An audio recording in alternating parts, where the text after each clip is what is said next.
Marcus Bennett never imagined that a simple act of kindness would cost him his job. But when his boss, Frank Dawson, stormed into the repair shop that Thursday morning shouting, "You're fired," Marcus knew exactly what he had done wrong. He had repaired an elderly woman's car for free. And in 3 days, Marcus would discover that this woman was not who he thought she was. In fact, she was someone who would change his life in ways he could never have imagined. But let's go back to the beginning. To the moment it all started. It was a sweltering Tuesday in August in Detroit, Michigan. Marcus Bennett, 34, an auto mechanic for 15 years, was under a Chevy Silverado when he heard the unmistakable sound of an engine failing. The noise was terrible, as if the car were begging for mercy. He slid out from under the truck and saw a faded blue 1998 Honda Civic pulling into the parking lot of Dawson's Auto Repair. The car was coughing black smoke, and Marcus could hear the engine knocking from where he stood, 20 feet away. The driver's door opened, and an elderly woman struggled out. She had to be at least 80, white hair in neat waves, a simple but clean floral dress, worn orthopedic shoes. Her skin was pale and wrinkled, marked by time, and she wore thick glasses that magnified her light blue eyes. But what Marcus noticed immediately was how her hands trembled as she held her purse, and how she looked around the shop with a mixture of hope and fear. "Excuse me," she called in a weak voice. "Can anyone help me?" Frank Dawson, the shop owner, a stout white man in his 50s with a beer belly and a permanently sour attitude, barely looked up from his desk in the glass-enclosed office. "Marcus." "Customer," he shouted, without getting up. Marcus wiped his greasy hands on a rag and approached the lady with a warm smile. "Good morning, ma'am. I'm Marcus. What's going on with your car?" The lady looked relieved to see a friendly face. "Oh, thank you for helping me, young man. My car started making this terrible noise yesterday. I tried to go to the market this morning, and I barely made it here. I'm too scared to drive it." "Let me take a look," Marcus said gently. "Can you leave the keys with me?" "How much will it cost?" the lady asked, and Marcus saw genuine concern cross her face. I have a fixed budget. I only get my Social Security, you know." Marcus saw her hands shake more. He saw how she clutched her purse as if it were her lifeline. And he recognized that look. It was the same one his own grandmother had had before she died. The look of someone living on very little, trying to make every dollar last. "Don't worry about that right now," Marcus said gently. "Let me first see what's wrong. Would you like to sit over there in the waiting area? It has air conditioning and fresh coffee." "You're very kind," the woman said, smiling. "My name is Eleanor. Eleanor Hartwell." "Nice to meet you, Mrs. Hartwell. I'll take care of your car." Marcus spent the next 2 hours working on the Honda. What he found worried him. The timing belt was completely worn out. It was a miracle the engine hadn't seized up completely. The cooling system was leaking. The oil hadn't been changed in who knows how long. The brakes were dangerously worn. This car was a ticking time bomb. And from its overall condition, it was clear that Mrs. Hartwell hadn't been able to afford proper maintenance for years. Marcus did the math in his head. Parts and labor? Frank would easily charge $1,200, maybe $1,500. For Mrs. Hartwell, living on Social Security, that would be devastating. Probably impossible. He looked through the dusty window of the shop. Mrs. Hartwell was sitting in the waiting area, drinking coffee from a paper cup. Her hands were still shaking. She glanced at the clock on the wall every few minutes, clearly worried. Marcus made a decision. He used parts that had been in stock for months, parts that Frank had probably forgotten about or considered a loss. He worked through lunch. By 3 p.m., the Honda was running smoothly. It wasn't perfect, but it was safe. And it would run for at least another year or two if she changed the oil regularly. Marcus washed his hands and went to the waiting area. Mrs. Hartwell was dozing in her chair, her purse still clutched in her lap. "Mrs. Hartwell," he said gently. She woke with a start. "Oh. Sorry, I must have dozed off. Is the car ready?" "Yes, ma'am. I replaced your timing belt, fixed the coolant leak, changed the oil, and checked your brakes. It's running fine now." Her face turned pale. "Oh my goodness. How much do I owe you?" Marcus took a deep breath. He knew Frank would be furious. But looking at that elderly lady, Thinking of his own grandmother who had raised him and his two brothers alone after their parents died in a car accident, he couldn't do anything else. Mrs. Hartwell, you don't owe me anything. What? No, I can't accept charity. It's not charity, Marcus said firmly but gently. I had the spare parts, and frankly, ma'am, your car was dangerous. I couldn't sleep at night knowing I let you drive something that could fail at any moment. Consider it a favor from a grandson to his grandmother. Tears filled Mrs. Hartwell's eyes. You're a very special young man, Marcus Bennett. God bless you. Just drive safely, ma'am. Marcus helped her to the car, made sure she was comfortable, and watched as she pulled out of the parking lot, the Honda now purring softly, no smoke, no strange noises. He felt good. Right. As if he had honored his grandmother's memory. What Marcus didn't see was Frank Dawson watching everything from his office window, his face growing red with anger. The next morning, Wednesday, Marcus arrived at work at 7 a.m. as usual. He had barely put on his overalls when Frank marched out of the office. My office. Now. Marcus followed, a bad feeling settling in his stomach. You want to explain to me, Frank said, turning so quickly that Marcus almost collided with him.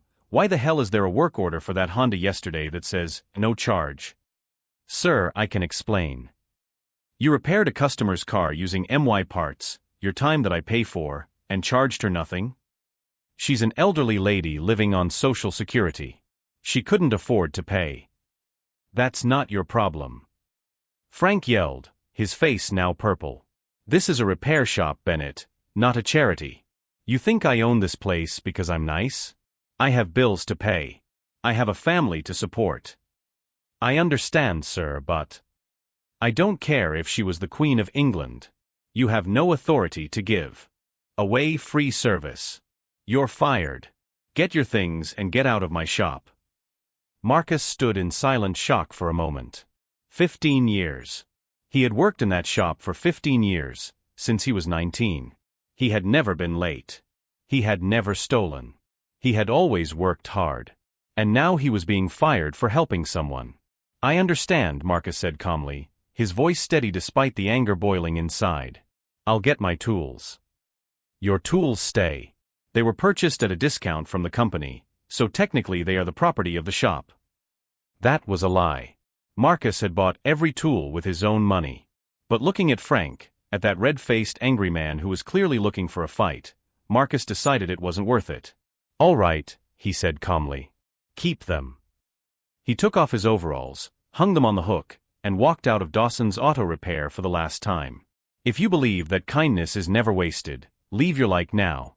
And subscribe to the channel because this story is just beginning, and what happens over the next 3 days will leave you speechless. Marcus drove home in his 2005 Toyota Camry, ironically, a car he himself kept in perfect condition, his mind racing.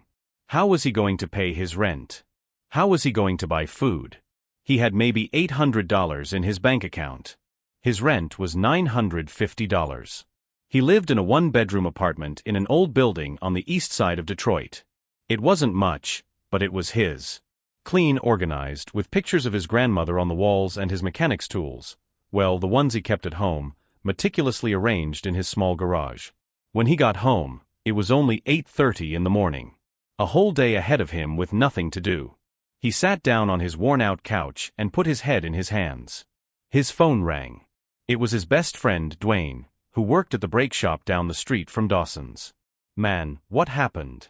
Frank is telling everyone he fired you. Marcus told him the whole story. He fired you for helping an old lady? Dwayne was incredulous. That's insane, man. Completely insane. It is what it is. Look, I know a few places hiring mechanics. Let me make some calls. I appreciate it, D. But deep down, Marcus knew how it worked. Detroit was full of unemployed mechanics. And once Frank got the word out that he gave away free labor, who was going to want to hire him?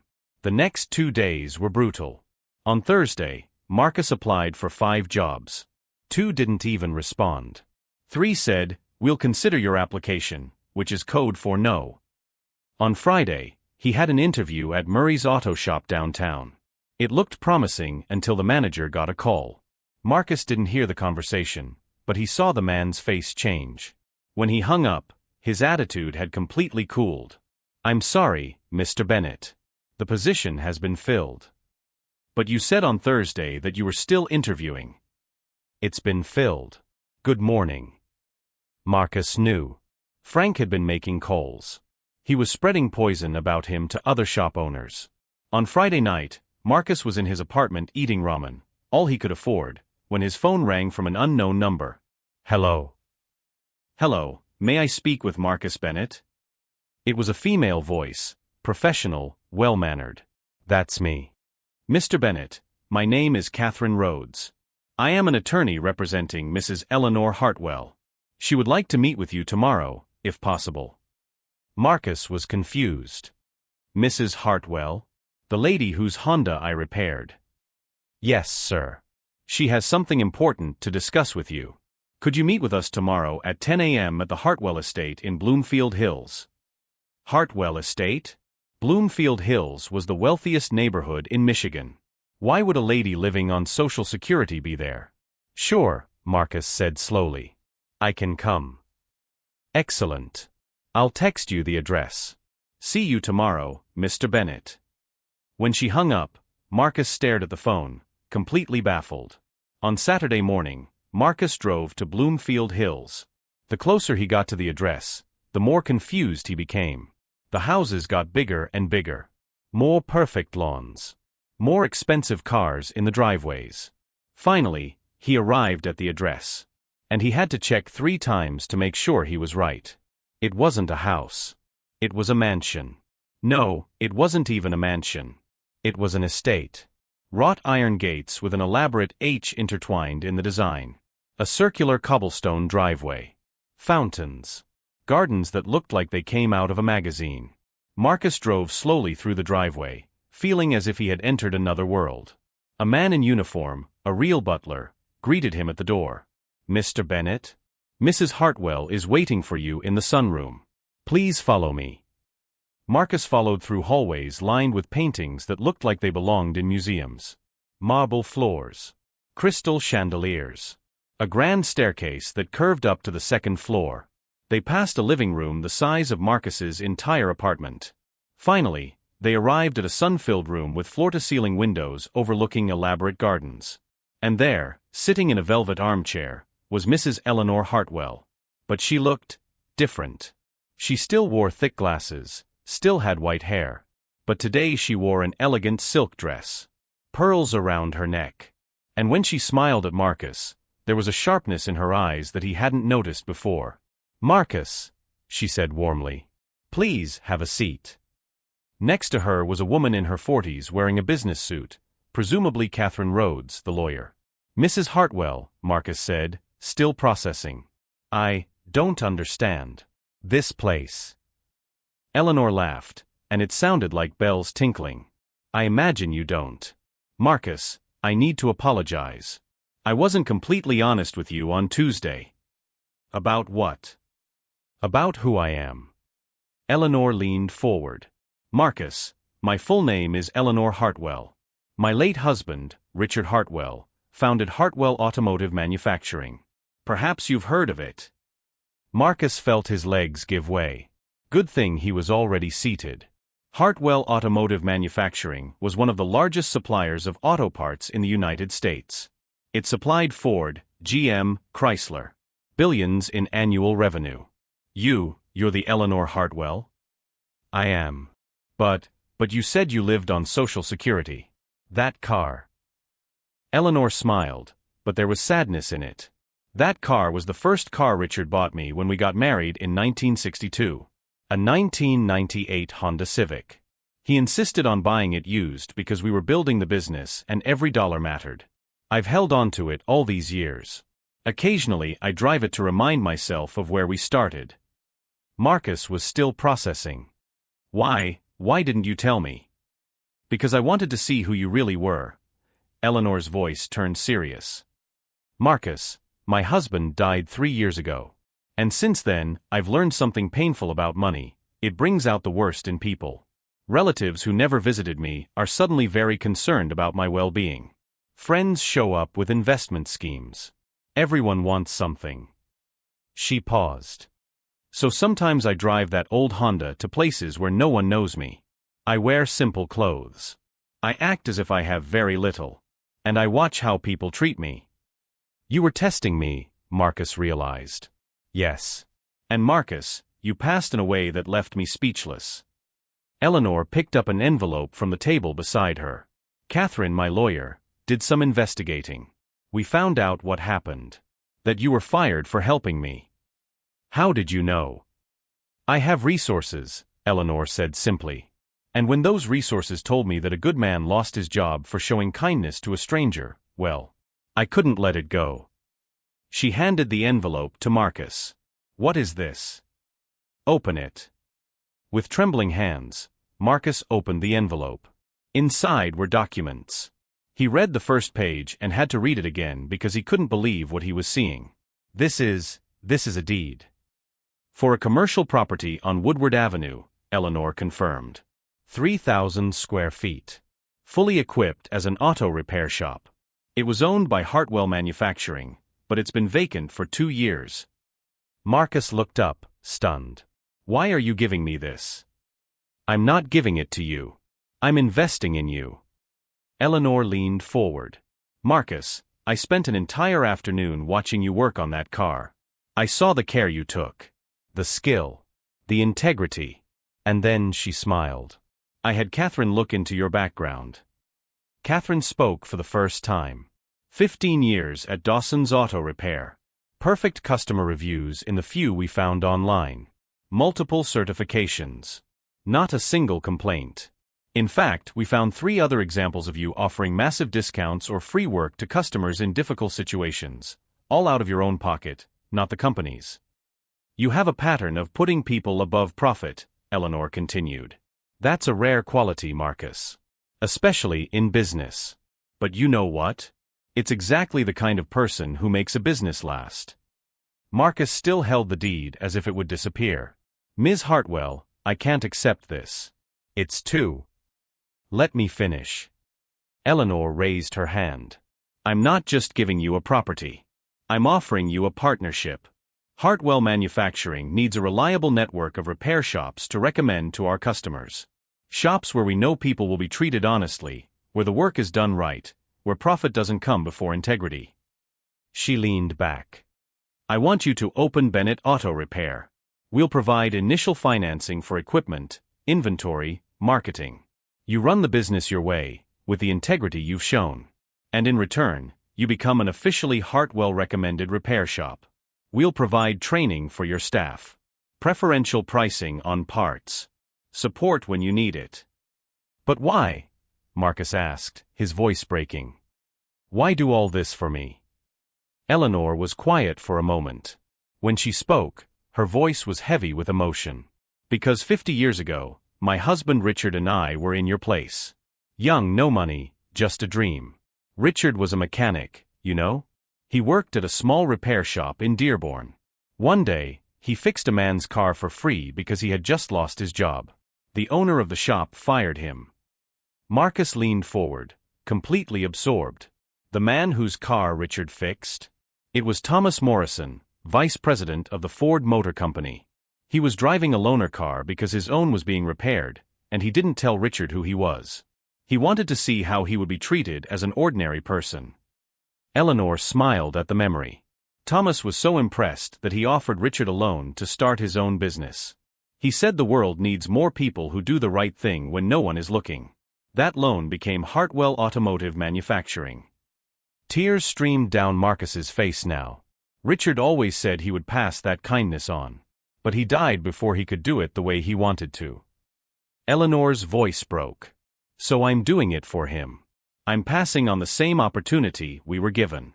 Because you reminded me of my Richard, Marcus. His integrity. His heart. Marcus wiped his eyes. I don't know what to say. Say yes, Eleanor said simply. Marcus looked at the deed in his hands.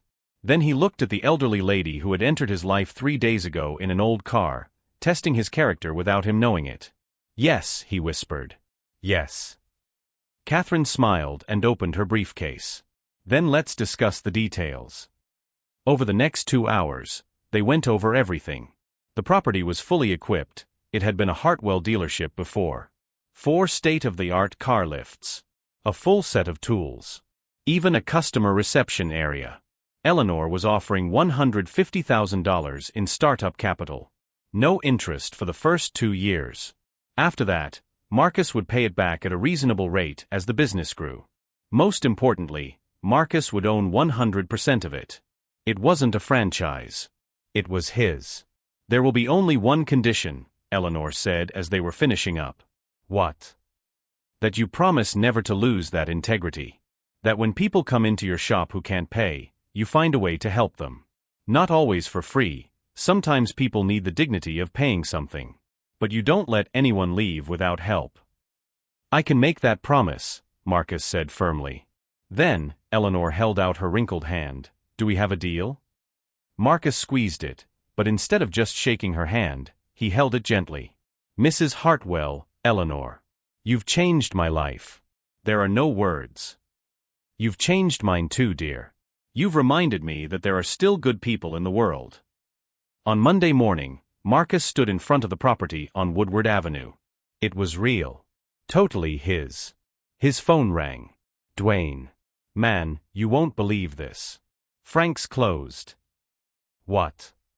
Dawson's Auto Repair. Closed. Had city notices about code violations, customer complaints about overcharging. Apparently someone made anonymous reports to the Better Business Bureau and the city. He's completely sunk. Marcus said nothing, but he knew. Catherine Rhodes and Eleanor's resources had ensured that Frank would pay for years of unethical business practices. So what are you going to do now? Dwayne asked. Marcus looked at the sign being installed at that moment. Bennett Auto Repair, integrity in every repair. I'm opening my own repair shop. And I'm hiring. Are you interested? The official opening of Bennett Auto Repair was 3 weeks later. Eleanor was there, though she insisted on not giving a speech. This is your moment, she told Marcus. But Marcus made her cut the ribbon with him. The community showed up in force. Over 100 people at the grand opening.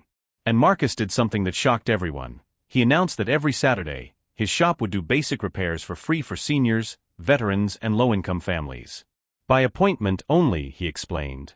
And basic work, oil changes, brakes, tire changes. But no one should have to drive an unsafe car because they can't afford to fix it. The media coverage was huge. Mechanic fired for kindness opens shop based on integrity, read the Detroit Free Press. Customers started showing up. Then a lot of customers. Then so many customers that Marcus had to hire more mechanics. He hired Dwayne first. Then 3 more people, all of whom had been fired from other shops for being too honest with customers. Within 6 months, Bennett Auto Repair was thriving. Within a year, it was the highest-rated repair shop in Detroit. And all because Marcus had done the right thing when no one was looking. Except someone was watching. And that someone changed his life forever. 18 months after opening, Marcus was in his office when Catherine Rhodes called. Marcus, Eleanor would like to see you. Can you come to Hartwell Estate? Sure. Is everything okay? A pause. She'll tell you when you get there. Marcus drove to Bloomfield Hills with a heavy heart. Eleanor was 82 now. Her health had been declining over the past few months. When he arrived, the butler took him straight to Eleanor's room upstairs. She was in bed, looking small and frail, but her eyes still had that sharp gleam. Marcus. Come in, come in. Eleanor. He took her hand. How are you feeling? Old, she said with a laugh that turned into a cough. Very old. But I have no regrets. I've had a good life. And these last 18 months, seeing you succeed? It's been a joy. All thanks to you. No. Thanks to your character. She squeezed his hand with surprising strength. Marcus, I need to tell you something. I'm rewriting my will. Eleanor, you don't have to. Be quiet and listen. She smiled. I have no children. My nephews and nieces? They don't talk to me unless they need money. My charities will receive most of the estate. But there is something I want you to have. She motioned to Catherine, who handed Marcus a document. It's a 30% stake in Hartwell Automotive Manufacturing, Eleanor said. Not controlling, the board runs the day-to-day operations. But it's enough to give you a voice. And income. Lots of income. Marcus stared at the document, stunned. Eleanor, this is too much. It's exactly right. Marcus, you've proven what my Richard always believed, that business can be profitable and ethical. That treating people well isn't weakness, it's strength. I want you to take that philosophy to Hartwell Manufacturing. Keep it alive. I promise, Marcus said, tears streaming down his face. I promise to honor you and Richard. Eleanor died 2 weeks later, peacefully in her sleep. Her funeral was huge, hundreds of people whose lives she had touched. But Marcus had the honor of being part of the ceremony, reading a letter Eleanor had written to be read after her death. In the letter, she told the whole story. About driving that old Honda to Marcus's shop. About testing it. About how his kindness reminded her of why she and Richard had loved building their business. In the end, the letter ended, it's not about how much money you make. It's about how many lives you touch. Marcus Bennett touched mine. And through him, I will touch many others. There wasn't a dry eye at the funeral. In the months that followed, Marcus took on his role at Hartwell Manufacturing. He wasn't just a silent investor. He pushed for change, better wages for factory workers. More support for small businesses that used Hartwell parts. A program to train young people from underserved communities in automotive skills. Bennett Auto Repair expanded. Marcus opened a second location. Then a third. Each run with the. And every Saturday without fail, each Bennett Auto Repair location devoted hours to free or low-cost repairs for those in need. Marcus hired 50 employees in the first year. 70 in the second. Most were people like him, good, honest mechanics who had been fired for refusing to cheat customers. We build more than repair shops, Marcus would say at staff meetings. We build a community. Every person who walks in here deserves respect. Rich, poor, it doesn't matter. We fix cars, but more importantly, we build trust. Marcus's story spread. Business magazines featured him. The mechanic who redefined automotive integrity, wrote Forbes. CNN made a documentary about his business model. But for Marcus, the most important moment came 2 years after Eleanor's death. It was a Saturday. Marcus was working at the original location. He still liked to get his hands dirty, when a young mother walked in with 2 small children. Her car was making terrible noises. How much will it cost? She asked, concern clear in her voice.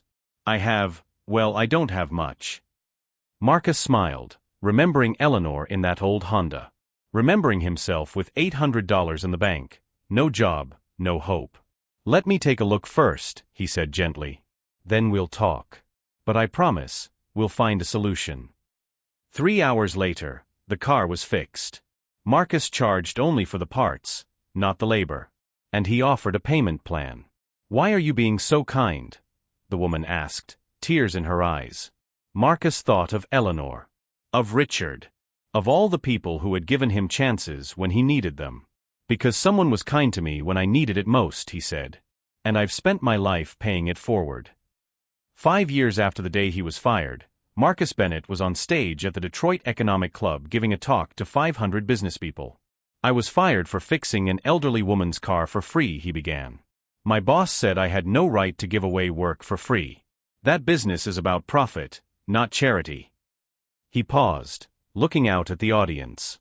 And you know what? He was right about one thing, business needs to make a profit. But he was wrong about everything else. Marcus clicked to the next slide, Bennett Auto Repair, now with 8 locations in 3 states. Bennett Auto Repair had $12 million in revenue last year. We employ 120 people. We're the highest-rated repair shop in Michigan. And do you know what our secret is? Another slide, a photo of Marcus with Eleanor on that first day at Hartwell Estate. This lady, Eleanor Hartwell, taught me that kindness is the best business strategy there is. Not because it's good for image. Not because it creates publicity. But because it builds something money can't buy, trust. He told the whole story. Eleanor in the old Honda. The test she gave him. How she recognized character when she saw it. Eleanor told me that when people come into your business, they're bringing more than money. They bring trust, hope, sometimes despair. How you respond to that defines what kind of person you are, what kind of business you build. Marcus moved on to slides showing the free Saturday program. Every Saturday, our 8 locations do basic repairs for free for those in need. Oil changes, brakes, safety inspections. No charge. And you know what we've found? He smiled. These people come back. When they have money, they come back to us. And they bring friends, family, colleagues. Because they remember that we treated them with dignity when they needed it most. The presentation continued for 40 minutes. Marcus shared numbers, strategies, philosophy. But he ended with a story. 6 months ago, a man walked into our Ann Arbor location. Older, maybe 70 years old. His car was making a terrible noise. Our mechanic, Dwayne, yes, the same Dwayne who worked with me at the old shop, examined the car. It needed $3,000 worth of work. The man didn't have it. He was living on Social Security. Dwayne came to me, worried. He said the car was dangerous, but the customer couldn't afford it. Marcus smiled. You know what I said? Fix it. Charge what he can afford. Set up a payment plan. But don't let him drive something dangerous. 3 days later, that man came back. He brought his son. Do you know who the son was? President of the largest car dealership chain in Michigan. They had tested us, wanting to see how we would treat someone who appeared to have no money. The audience laughed. The contract we signed with that dealership chain is worth $2 million over 3 years. But it's not about the money. It's about proving Eleanor right. Integrity isn't just good for the soul. It's good for business. When Marcus finished, he received a standing ovation. Later, at the reception, the CEO of a large automotive company approached him. Mr. Bennett, inspiring story. But be honest with me. Do you really believe you can grow a business by being too nice? Marcus looked at him. Sir, I made $12 million last year by being too nice. My former boss, who fired me. His shop closed due to unethical practices. So yes, I believe it. The CEO laughed.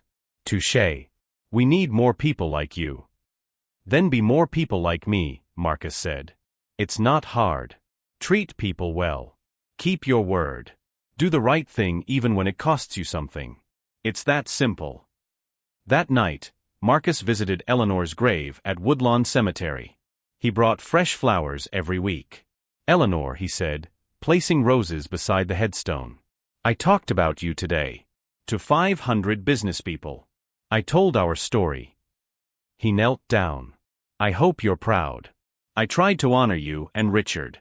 I tried to pass on what you gave me. The wind blew gently, rustling the leaves. Marcus smiled. 8 locations now. Thinking about opening 3 more next year. Indiana and Ohio.